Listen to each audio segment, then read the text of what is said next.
Right, we're going to move over to the questions, and we should have 45 minutes. The first one I've got here is from Ina Urquhart. I'm quite happy to read it out for you, Ina, or would you like to ask your question yourself? Where are you? If you give us a wave. Where's Ina? Would you like me to read it out, or are you quite happy to? I'll take care of it, yeah. Okay, the first question is, will a Scottish Government become the puppet of the multinational corporations in the same way as the Westminster Government? I'll read it again for everybody. Will a Scottish Government become the puppet of the multinational corporations in the same way as the Westminster Government? Okay, so who'd like to take that first, guys? Well, I'll just quickly say it could do, it might not, but that's the point of democracy. After independence, then you can vote for a government who might be in the pocket of the corporations. You could also vote for something like the Commonweal, which is the opposite. I mean, that's the point. This isn't about This isn't about who the Scottish Government are going to be. This is about the chance for us to decide who the Scottish Government are going to be. That makes sense. 2016, your question will be answered. Yes, I agree very much with Shona. It is up to the people of Scotland to decide what government they have, and it will be up to each potential government in the year 2016, the first elections to the independent Scottish Parliament, to put to the people of Scotland their policies, including their economic strategy.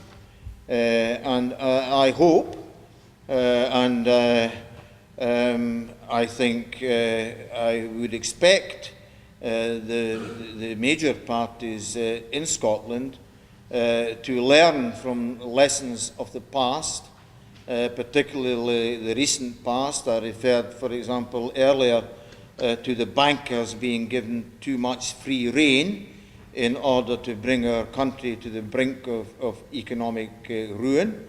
There are messages there about the need to regulate the banking system, about the need to have more diversity of ownership within the banking system. And I'm not just talking about big, massive banks, but I'm also talking about community enterprises such as the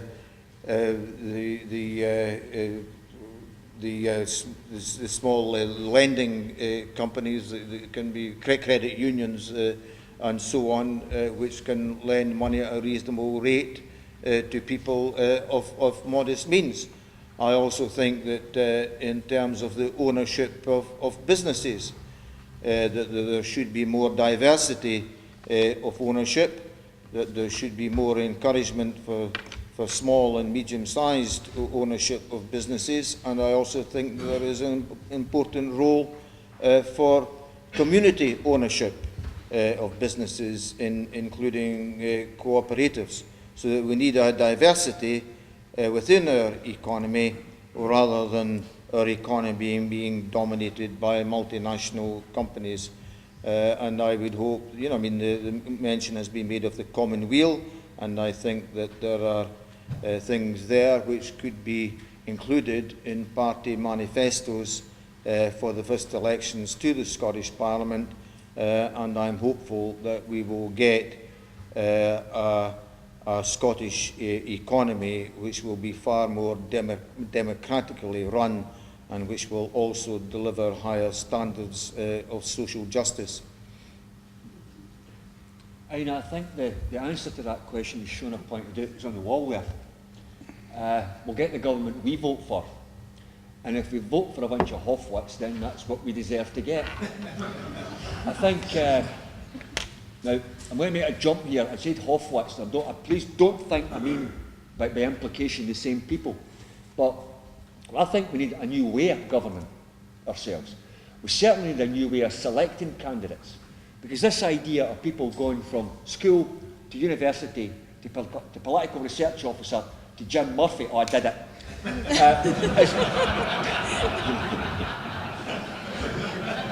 is unacceptable.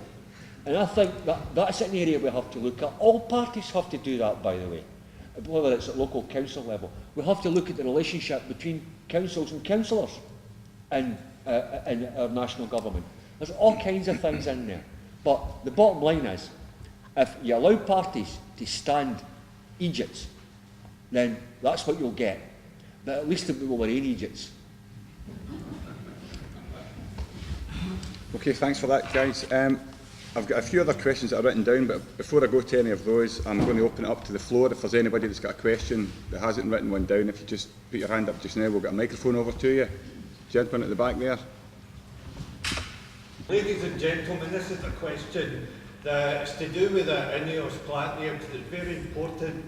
The Swiss-based INEOS scandalous treatment and its abuse of Scotland and its workers were seen in the news, the way it's abusing consumers as well over this massive plant. Surely it shows contempt and disdain for this country, and it is tantamount to industrial blackmail.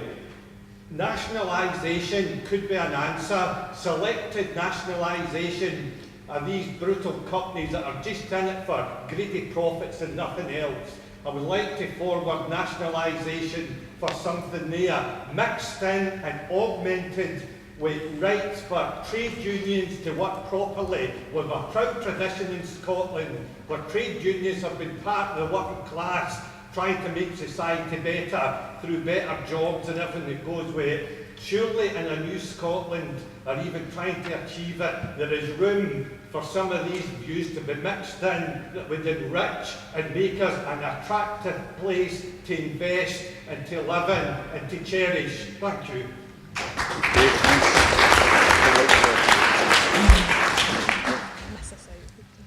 Dennis. Yes, I have every sympathy with what the questioner said. I refer briefly to the situation at Grangemouth in my earlier remarks. At present, the Scottish Government and the Scottish Parliament have got limited powers in terms of industrial intervention and also in terms of industrial relations, because employment and most industrial and economic powers are still retained by Westminster. Now, if there was an improvement in employment legislation, for example, then companies such as INEOS could be made legally bound to at least divulge information, true information, to the trade union representatives of the workforce. Because there's been a lot of statistics, some of them unsubstantiated, been bandied around over the past week about how many £million per week that plant is losing at Grangemouth. The truth of the matter is that INEOS have not come up with any hard evidence to substantiate the statements, and because they're a private company in the ownership of virtually one shareholder, then they're able to keep that information secret, and as a result, the trade union representatives are very often left negotiating blind. I mean, even in other members of the European Union, such as Germany, there is far more advanced employment legislation to allow workers access to financial and other information about the companies which they employ. Now, as far as the ownership of the plant at Grangemouth is concerned, as I understand it, the trade union are still hoping that they can come to an agreement, albeit at this late stage, with the existing owners, INEOS. But if INEOS are determined to pull out, the Scottish Government has said publicly that they're looking around and have indicated, in fact, that there are at least another couple of potential alternative buyers who are interested. Whether anything comes of that or not remains to be seen.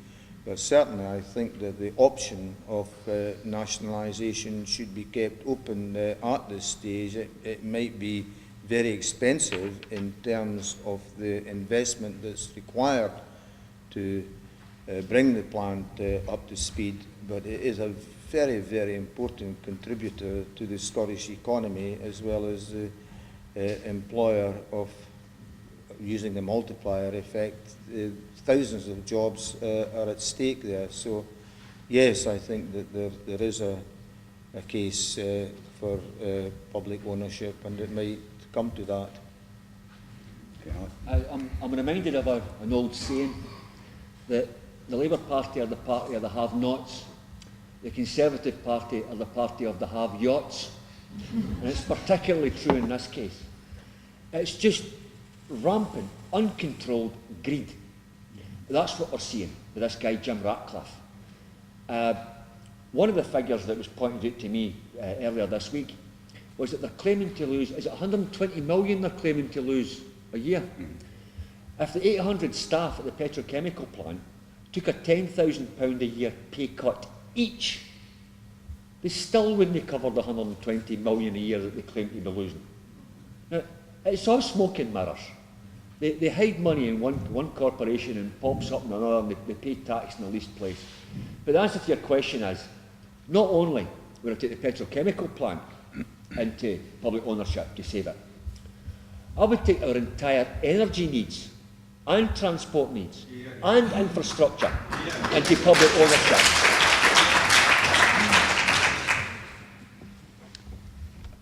If I could just chip in, you may have heard earlier in the week David Cameron was asked about nationalising and he completely ruled it out. And you're also talking about a man who basically just privatises rather than nationalises, and I think that's the metre of what you're getting from Westminster at the moment. Hope you don't mind me adding that.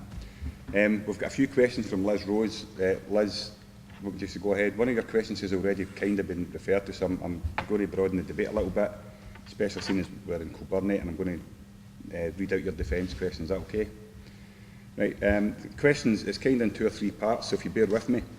How could we pay to defend our nation if Trident and the bases at Fastlane and Kilport were closed? What would happen to all the people who work at these places? Would we have our own Navy, Army and Air Force? And I'll go through that again because it's quite lengthy. How could we pay to defend our nation if Trident and the bases at Fastlane and Kilport were closed? What would happen to all the people who work at these places? And would we have our own Navy, Army and Air Force? Who'd like to pick that one up? I'll go. Right, I'll stand up for this one. The economics of defence. Too poor, too wee and too stupid. Scotland contributes, this is according to the government's figures, right? Scotland contributes something like 3.3 billion towards the UK defence budget, right? We get back, spent in Scotland, something like 2 billion. That leaves a deficit of 1.3 billion we're giving them that we're not getting back. The estimate figures from the Scottish Government for Scottish defence needs is 2.5 billion a year. So, not only can we afford to defend ourselves, we can afford to defend ourselves better, and we can afford to defend ourselves cheaper. I did mention earlier on, but I will repeat it in case maybe it wasn't understood properly. There are something like 11,000 jobs at Fastlane. Less than 500 of them depend on Trident. And while we're talking about defence and defence contracts, we need Royal Navy contracts to keep the Clyde on. Anybody see what happened last month? Where did the Royal Navy order go? Korea. All they're trying to do with the Royal Navy contracts and stuff is trying to scare you. Well, I'll tell you, in independent Scotland, we are actually going to need a different kind of Navy. We're going to need more ships. And they will be built on the Clyde.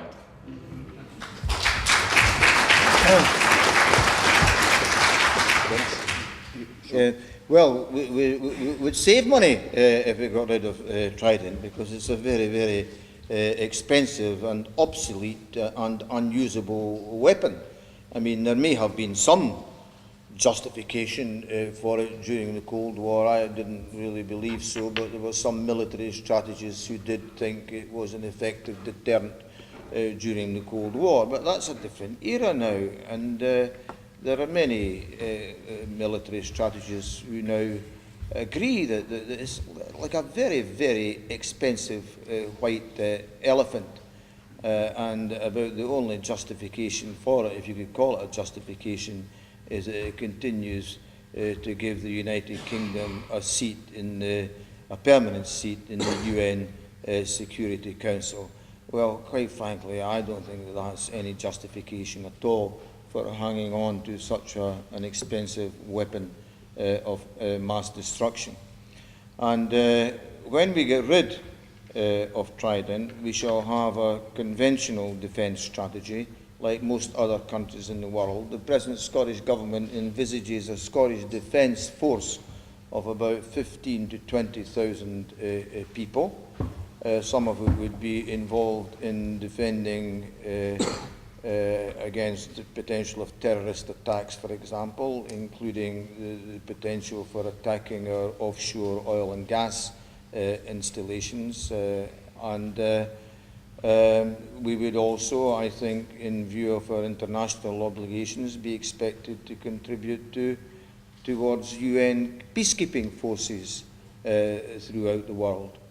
I hope and trust that no Scottish Government will ever take us, like what the past UK Government did, into an illegal invasion of another country. But we must, yes, have some form of defence in the event of particularly terrorist attack. What about the jobs at Faslane?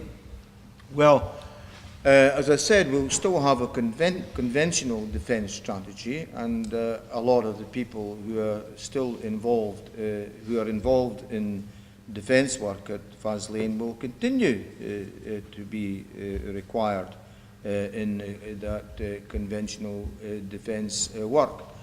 But some years ago, the STUC published a very useful document outlining a strategy for moving people from defence jobs to other peaceful pursuits. And for those who say it cannot be done, I mean, look what was done by the Attlee government between 1945 and 51, when literally millions of people were transferred from military jobs to peacetime jobs.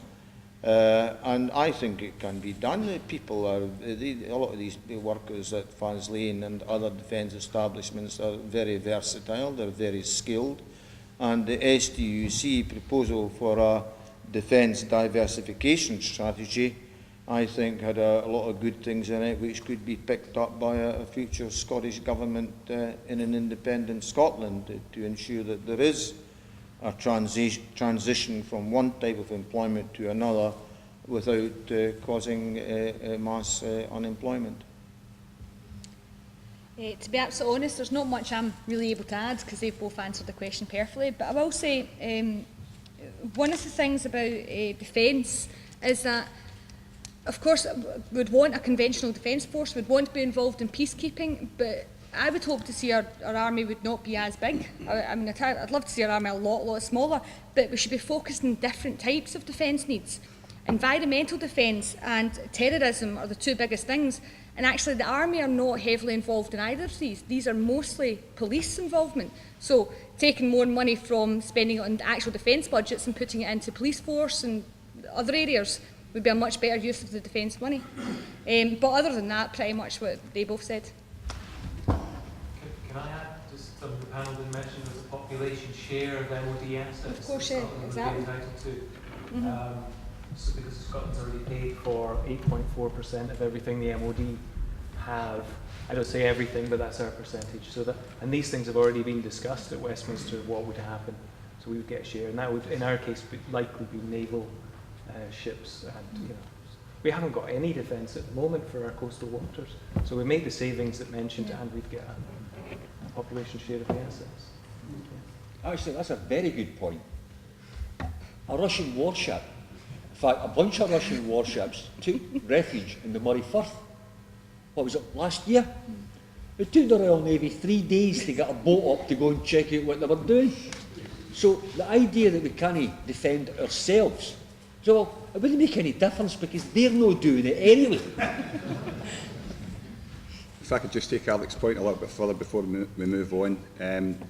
If you look at the current government, the only thing in the defence industry that's safe, that seems to be safe and is being funded and replaced, is Trident.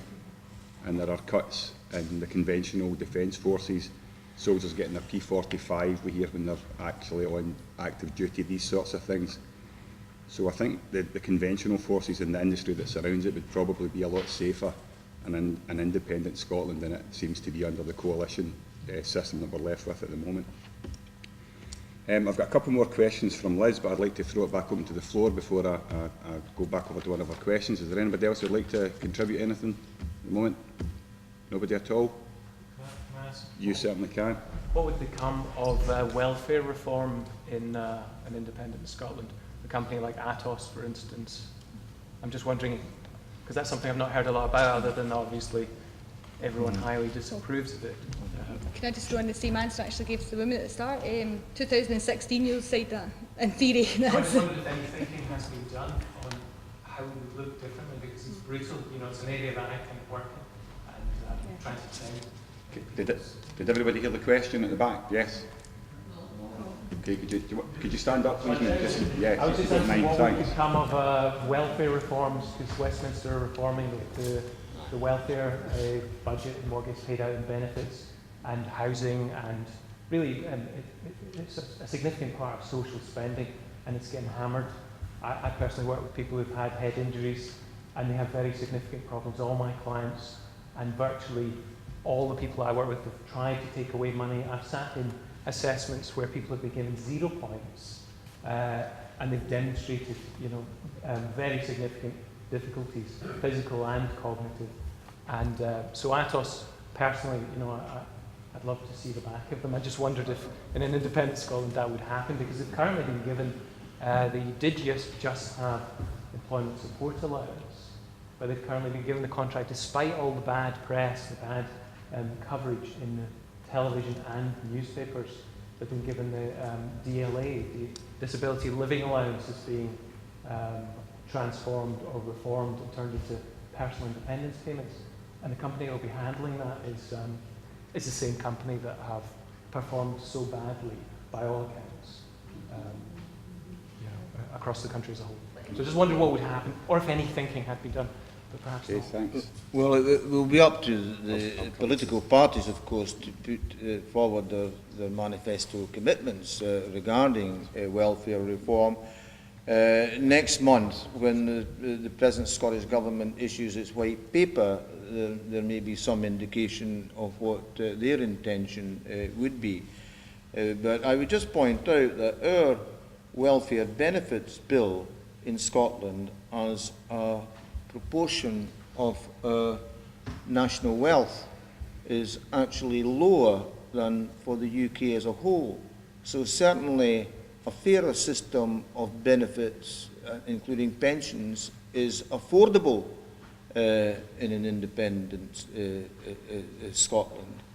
And I get the feeling that, agencies such as Atos are so deeply unpopular in Scotland that I think that the major parties have got a chance of forming a future Scottish government. I couldn't see any of them supporting Atos. I think that the general feeling in Scotland is that more power should be given to the local GPs, who are far more in touch with the needs of their own patients. The lady in the middle, did you want to contribute? What this chap was talking about, the new payment system that's coming into effect, I thought that wasn't coming into effect until 2017, and everyone here is saying, we're going to have a chance to vote on this, or what type of Scottish government we want in 2016. So I would have thought, just as Mr. Canavan has said, that's not the sort of thing that we would, that we in Scotland would be voting for. That was, but just a point that was to me. As in, we could completely avoid it? Yes. Yeah, definitely. Yep, chap at the front. Well, I understand the point that we're going to be voting for different parties in 2016. Isn't it the case a lot of the welfare reforms have been driven by the situation in London, particularly the cost of the difficult economy there, the enormous cost of housing, that the answers to their problems have been rolled out to places like North of England, Scotland, where they're totally irrelevant. So regardless of which parties are in power in Scotland, surely it's going to be a non-London approach. You're absolutely right. The bedroom tax was brought in to get poor people out of London. And because they couldn't quite get away with only making it applicable to London, the rest of us have got to suffer for it. Your question about ATOS, I think it's simple. We be fair with ATOS. We assess them and we see...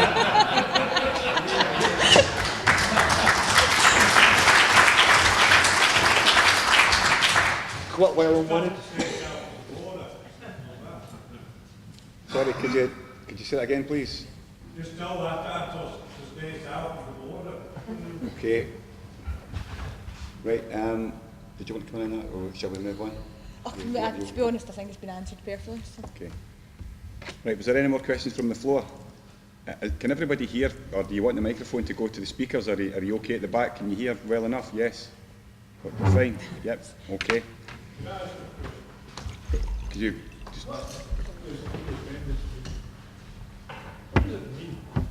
Okay. What do you actually say when we become independent from?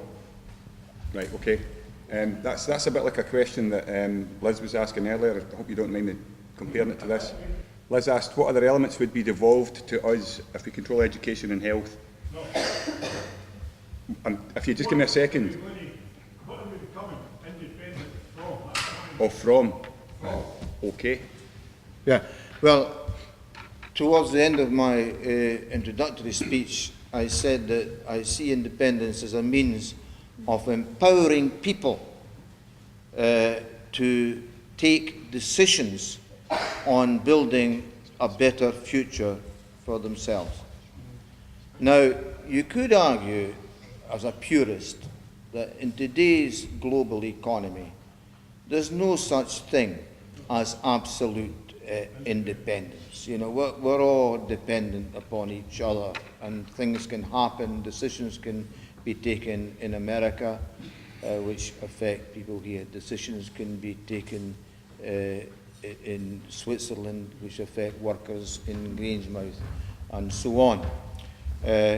But independence in today's 21st century means that a country which is independent, the people of that country will be able to choose their own government. At present, we don't have the power to do that. We are at present being governed by a coalition at Westminster which we did not elect. And that, under the existing constitution, that coalition government at Westminster is able to foist upon the people of Scotland policies which we do not want. And so there's a massive democratic deficit in Scotland, whereas in an independent Scotland, as I said, it might not be a panacea. There will still be problems. There will still be difficulties. There will still be challenges. But at least we'll always be guaranteed to have a government that we elected. And if we don't like that government, we'll have the power to get rid of them at the next election and to choose someone else. And that is a very, very important aspect of independence. I understand that. What I'm trying, the thing that's running through my head is I go back 35 years to this town. And I heard John talking about nationalisation and the rest of it. We had a nationalised industry. The place up the road that shut, the station, was a nationalised industry. I was involved in trade unions at the time, and I spoke to people like Gerald Coughlin and Jimmy Callan. These were not Tory ministers. They were in the process of shutting our industry. Thatcher got the blame it later on, because later on, long time later on, she came in. But the process of closing the steel, the shipbuilding and all the rest of it was done on economic grounds. And the economics of that time.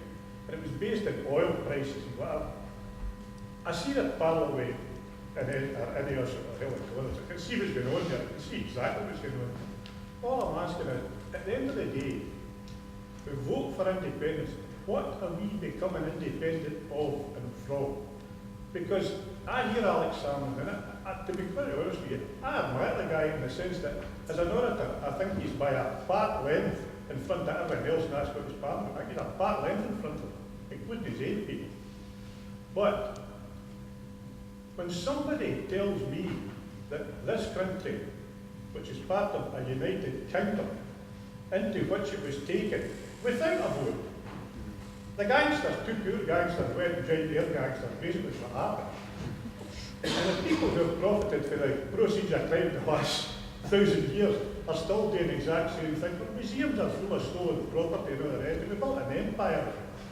So basically, simply what I'm asking is, if we get to a situation where we're saying that we'll elect a government that's going to govern 6 million people in Scotland, in a situation where we've evolved into a country, we always carbuncle, we have evolved, and I have no, I can assure you, great love of the English and respect of what they've done in many ways. But I have a lot of friends in England, and a lot of good friends in England.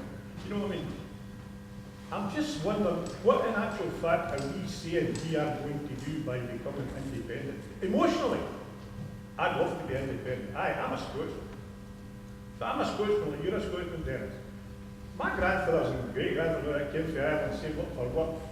I used to go on my holidays to Valleyfield, for God's sake. That's the sort of thing. They knew they go to Ibiza, they go to... That's where I went for my holidays. So, you know what I'm getting here? I'm steeped in what you're talking about going back. I think that people that here had the name were driven by the people that were around them.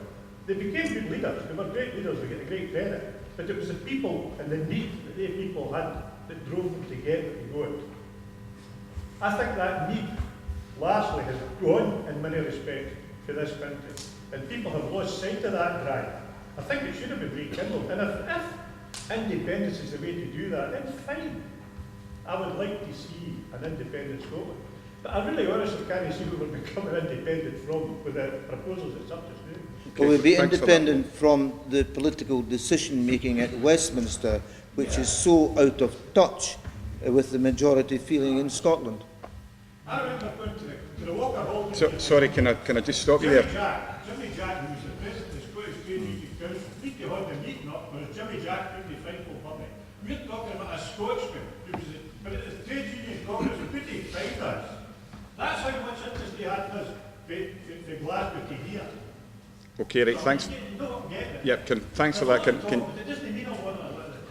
Okay, thanks for that. I'll come back to the panel, see what the panel's got to say, then we've got a couple more contributions from the audience, and thanks very much for your contribution there. Do you want to take this one next, Shona, or do you want to? To be honest, I'm not 100% sure exactly what you're getting at, to be honest.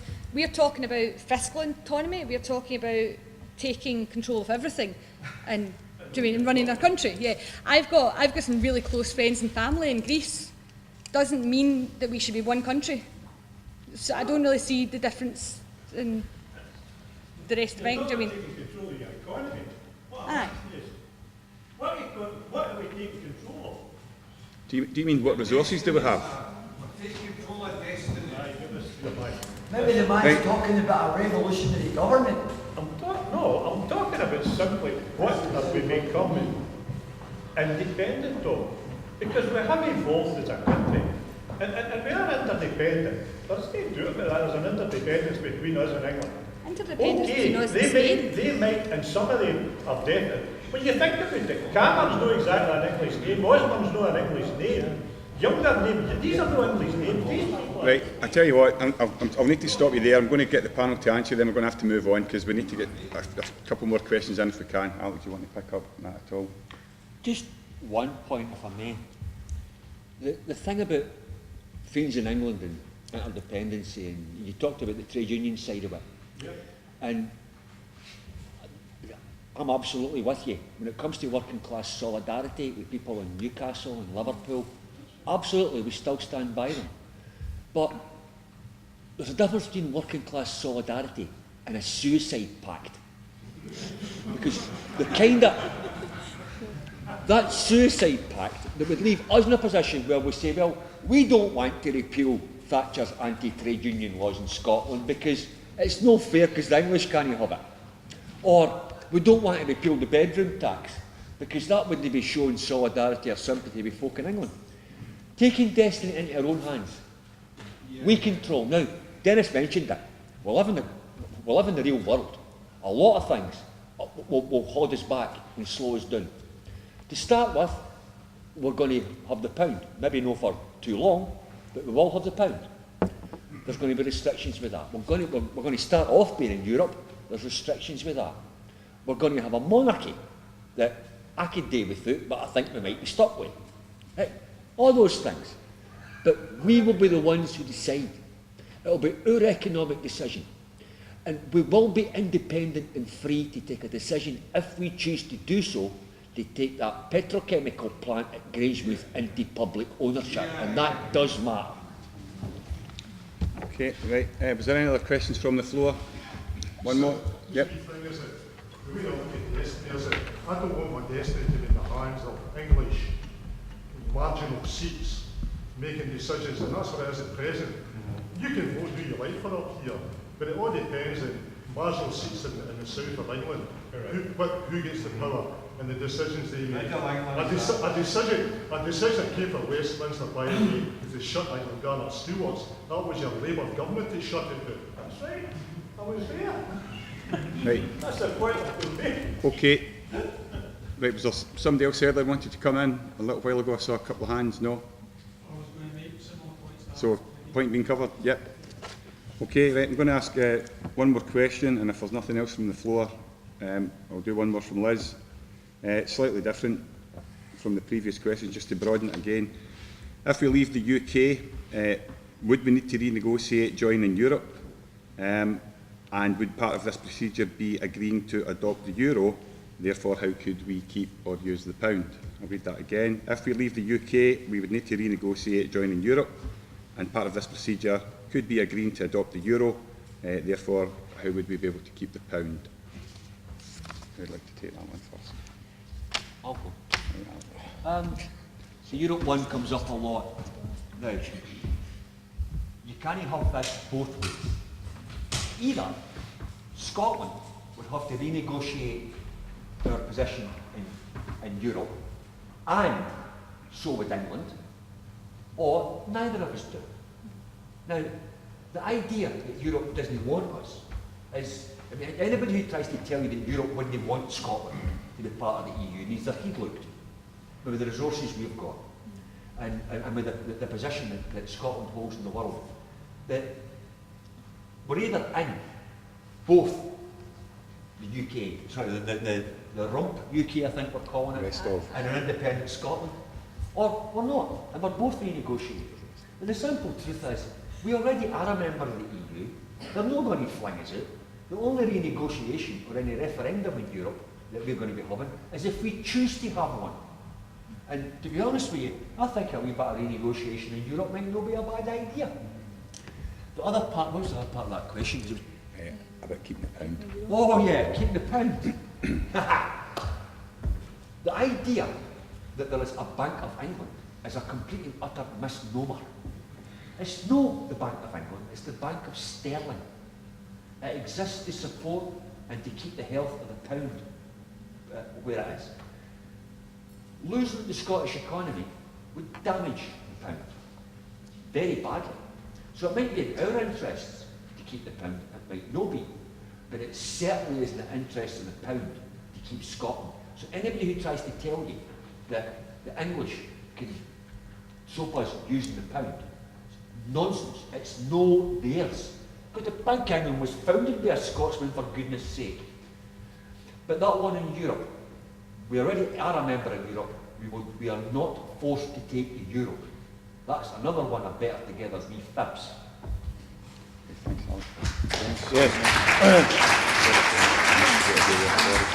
Scotland has been in the European Union, or the predecessor organisation, the European Economic Community, for over 40 years, not as a member state, but as part of the United Kingdom, which is the member state.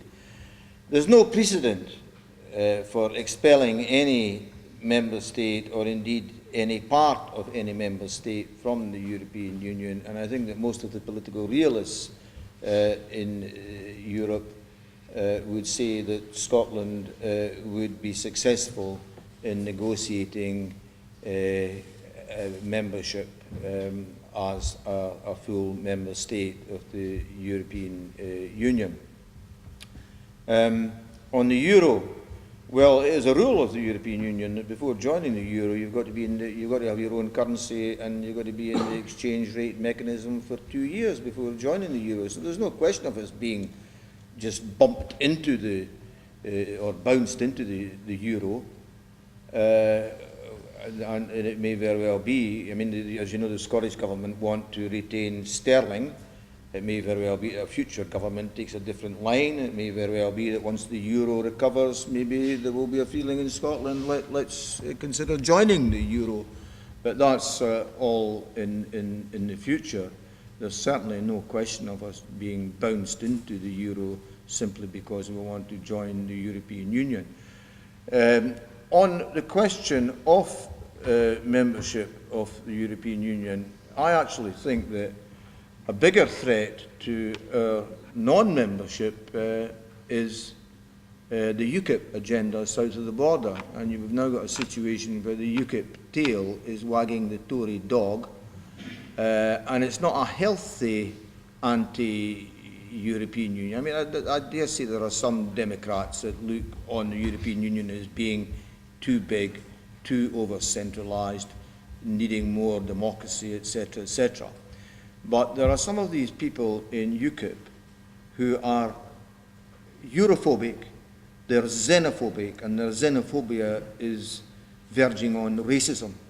They think that everybody on the other side of the English Channel is a frog or a kraut or an Aitai or whatever, and some kind of inferior human being. And I don't think that we in Scotland should go along with that agenda, because it is basically a racist agenda. And yet if UKIP keep on wagging the Tory dog and they get a referendum on the UK membership of the European Union, it's quite possible that Scotland could be expelled from the European Union, despite the fact that the majority of Scotland, the people in Scotland, may want to retain a membership of the European Union. So I honestly think if you are a firm European, you want Scotland to retain its membership of the European Union, then I think the best thing to do is vote yes in next year's referendum, and then we'll escape the consequences of this UKIP-inspired referendum for the rest of the UK. To be honest, these guys have said more eloquently kind of what I want to say anyway, and he stole my point about the idea that the biggest threat to the European Union is staying within the UK, because I think it's safe to say we're going to leave if there's no vote, because Scottish votes don't really count if you're talking about a UK-wide referendum. I know that a lot of businesses are quite worried about that prospect, and that's why a lot of businesses are starting to come over and start supporting independence, because Europe is actually quite good for industry and quite good for business. In some sense, it would be good to renegotiate our terms. I don't think there's any chance that any government would probably want to join the euro at this point. But the amount of money, Alex points out, the sheer amount of money that Scotland puts into Europe through trade and investment is so huge, I can't imagine Europe even thinking about stopping Scotland from getting in. Yeah. Did anybody see the former Secretary of State, Michael Moore, on a wee documentary of his interview for Catalan TV, and he said Scotland would have no difficulty getting into the EU, remaining in the EU, despite having said the opposite when he was Secretary of State. So that's the former Secretary of State. He's no longer under pressure to scare people. I think if you're talking about oil and the green energy that's going to open up, and having 25% of Europe's green resources, that in itself means that Europe's not going to shut the door, and neither is England. And I think we'll still buy Tunnock's tea cakes after independence. I don't think it'll be a problem. I'm going to just wind up the meeting on that note. It's 9 o'clock, and I think we have a vote of thanks. Do we, James? Yes. Ladies and gentlemen, I'd never heard Dennis Canavan speak before. I've seen him on the TV, and I always wondered why it was that since his opposite number of the No campaign is also Darling, why Darling didn't want to debate with Dennis. We now know, because Dennis is actually recuperating from ill health. Can you imagine what it would be like But he's full. Well, thanks, Dennis. As far as Shona is concerned, she was talking about women being more undecided. I suspect it's actually that women are less publicly opinionated than our lot. I think it needs a special recommendation because travelling to the bus is always a problem, but all the way from Moor Park House, that's really hard. I hope we'll all be back here sometime when the No campaign hold a meeting to tell us how positive things are going to be and changes they'll make after we vote no. But in the meantime, thanks to all the panellists, thanks to Yes for organising the meeting. Well done.